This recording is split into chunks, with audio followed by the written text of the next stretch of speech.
Almost a month after hearing from nearly everyone, officials, concerned citizens, they've all had their say regarding the death of 11-year-old Erin Maxwell. Her family today took their turn. The family, through an attorney, gave their version of the many events and circumstances surrounding the girl's death. In detail, they described the day Erin was rushed to the hospital and say, this was no homicide. They believe instead that Erin's death was the result of accidental death. Erin's father, stepmother, and stepbrother sat silently while their attorney spoke for nearly 25 minutes. Her stepbrother, Alan Jones, was the only one home with Erin that evening. Attorney Sal Lanza says Jones made dinner for the girl and was bringing it to her when he noticed what he first thought was Erin standing in her room. He saw that there was a green cord and that the green cord was wrapped around her neck. He saw that the other end of the rope was attached to a screw protruding from the top of the window frame.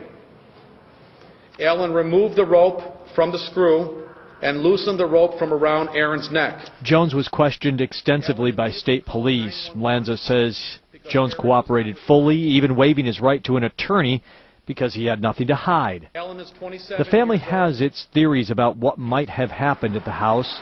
They say Erin liked Pirates of the Caribbean and may have been play acting some scenes from the movie. The first scene shows prisoners walking to the gallows. During that scene, a child is brought to the gallows and a noose placed around the child's neck while the child is singing.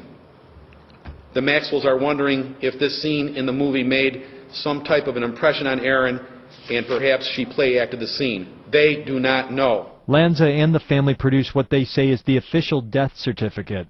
Asphyxia is listed as the primary cause of death. A contributing factor, though, sexual trauma.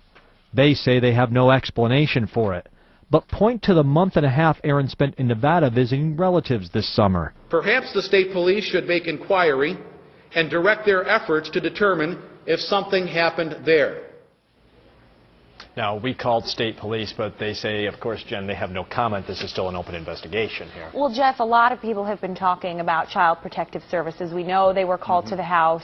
What did the family have to say about their experience with them? It was actually pretty interesting from what everybody has said. Again, through their attorney, they say DSS bears no responsibility and is not to blame for Erin's death. And we're going to hear a little bit more about what they had to say about the Department of Social Services coming up at 6 o'clock.